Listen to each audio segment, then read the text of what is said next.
Thanks very much, John. That was lovely. Thank you everyone for inviting me here today. My name's Brona and I run Bakehouse in Balahi, which is a small cookery school. I'm also a registered nurse, so I took about taking a career break to try this. So it's going well now. I tend to focus on a lot of baking classes, and we have a lot of interactive classes. People come and bake their own bread. We do food nights where people do Indian, Mexican, Italian, fish, vegan, whatever. So I'll chat to you and tell you all about it. So all my classes are private, so you would contact me to book them. I do put up a few public ones, but it's mostly private. I just prefer working that way, and I tailor each class to each individual person if there's something you want to learn how to do. And so work a lot with local producers. I'm a member of Loughney Artisans, so it's a local food group, and it's basically for all the food businesses within 10 miles of Loughney. So we are developing our own quality mark, and so it's a bit like Taste Causeway, so it'll be Loughney Artisans. So in that group we've got myself, we've got eels, we've got Ballylisk cheese, we have chutney and jam makers, we have some guests' houses and pubs and things like that. So it's all good. And this is Leanne. Leanne's helping me today. She's long suffering, and so I'll tell you what we're going to cook today. So kind of the theme was griddle, okay? So I brought two griddles today just to show you the options. So we have got the electric griddle here. This is fantastic. I love this. Only got it about 6 months ago. Lovely non-stick surface on it. It was only about £25 from Amazon. Just switch it on there. It's lovely for doing pancakes on, or bread now, which I'm going to show you. And this is the old traditional griddle that my granny would have had, and so you can put that on top of the gas, like what I'm doing today. I've got this wee portable gas.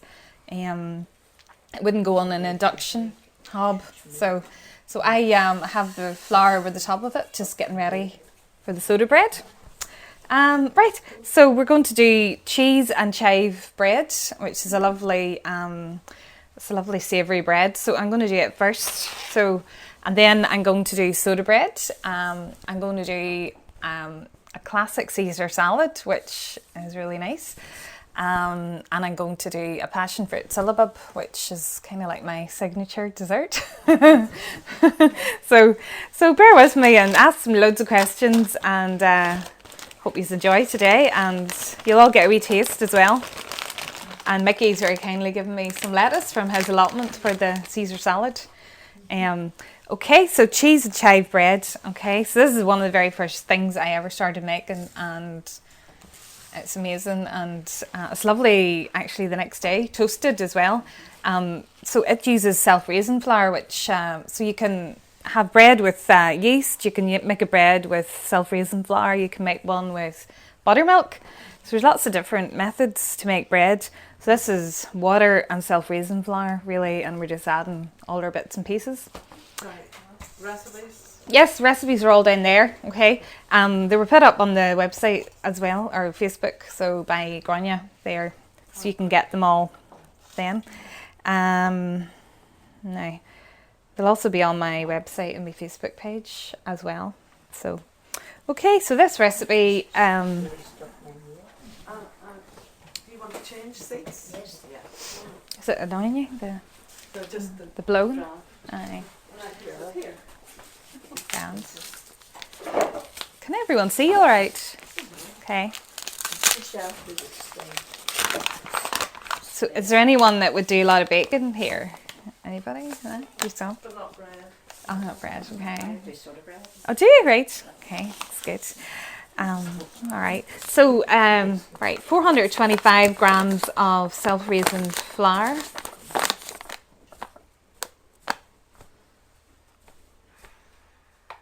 Have scales under this, so. Okay. Right. Now, so we're going in with baking powder. Just gives it a wee bit of an oomph. So it's a teaspoon of everything. So all you need to remember is 425 and then a teaspoon of everything. So teaspoon of baking powder, teaspoon of paprika. There's paprika just gives it a wee bit of background heat. It's a nice savoury touch, along with the mustard. It's a dry mustard. That's like the ultimate secret ingredient for everything. I put it in everything. When I'm roasting chicken, I would make a mixture up with this and flour and salt and pepper, and sprinkle it all over your chicken before you roast it, and it just gives the chicken that just wee bit of something extra. So I've baking powder in there, I've paprika, and I've dry mustard powder, and then I'm going in with some salt and pepper. I mean, that's just to your own taste, really. Now there's salt in the cheese, so you don't need to go overboard with the salt. Okay, so we're going to grate in the cheese. It's 200 grams of cheese, so a nice mature cheddar will work lovely in this one. I mean, you can use any cheese, depends on your own tastes. So this recipe, I'm using chives and cheese, and I'm going to put some sun-dried tomatoes in it as well. But, I mean, you could add olives, you could add cooked ham, you could add roasted peppers, herbs, whatever you fancy really. So, and then it's topped with grated cheese. Now it's normally baked in the oven, but I'm going to do it on the griddle today. But it's just gorgeous coming out of the oven, covered with golden cheese. Oh my goodness, amazing. And I do a lovely roast red pepper and tomato soup. So it's just a meal, you know. So all your major food groups are covered.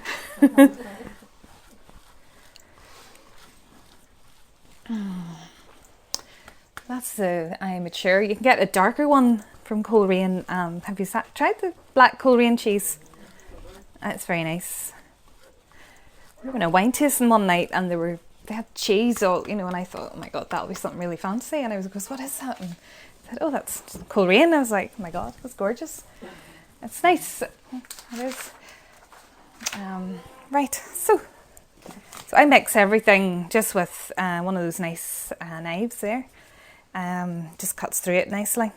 Okay, so that's all those ingredients in. I'm just going to chop up some chives now. So have some of these grown in the garden. My husband's a keen gardener. So we have cabbage planted this year, cauliflower, broccoli, leeks, parsley, celery, see what else, peas as well. So some years it's good and some years it's not. So, but some reason the cauliflower's all shot this year.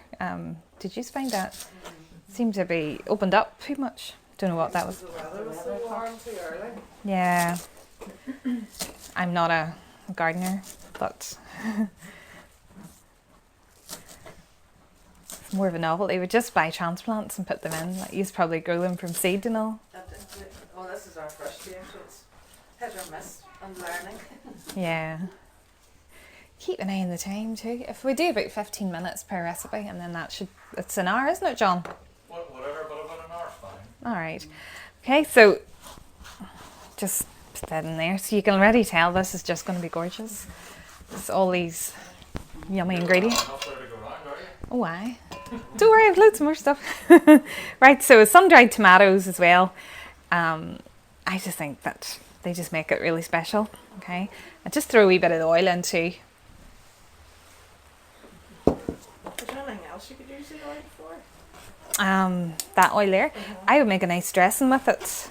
I just put it over everything. It's probably nice. It's olive oil. You know, it'd be a shame to waste it. Tomatoes give a lovely sweetness to it. So just chop them up really roughly. I mean, this is a real rustic recipe.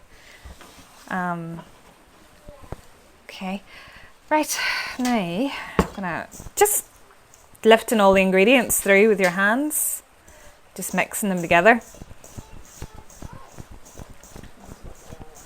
Can you smell it?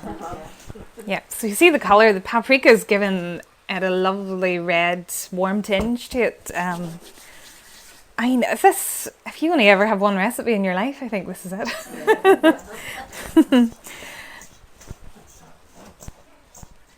And it's lovely just smelling it in the house, cooking. I'm going to get some water now. Right, so I think it's 250. It's about 250. Right, so we have in here, we have self-raising flour.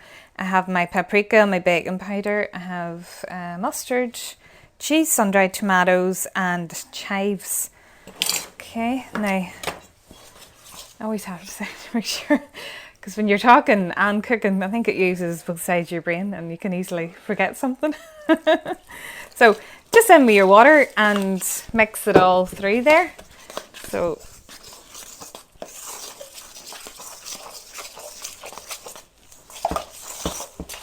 the knives, it's lovely to mix it with. You can when your hands, near the end. You can smell that now. You have the best seat in the house.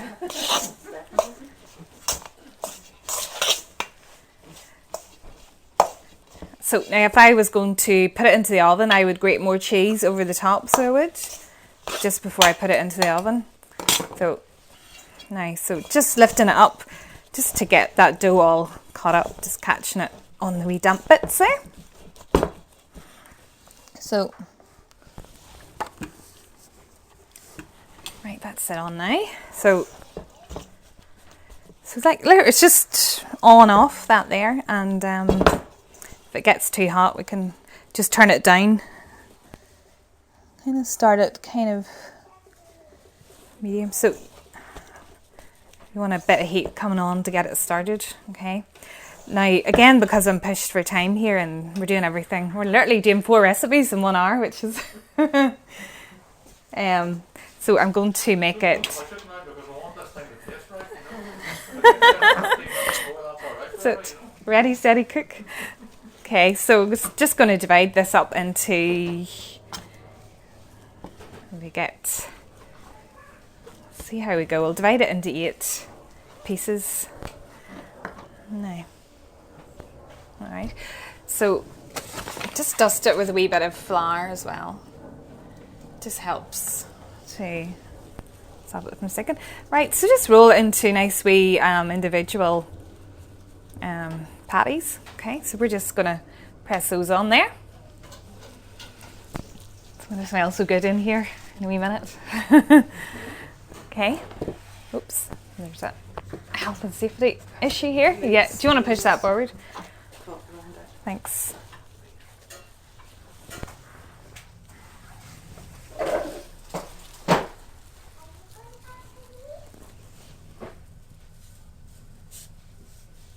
Are you thinking you might want to make this? Or is it, you think you might try it? That's good. Right.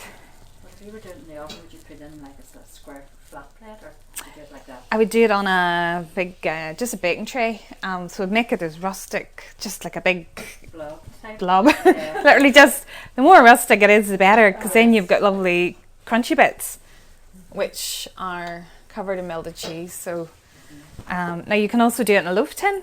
Pop a loaf tin liner in, and then just, so it rises up. It'll rise up nearly double because of the self-raising flour. I'm just going to set this here till we see if we get a wee bit more space. Okay, so that's the first recipe done. All right.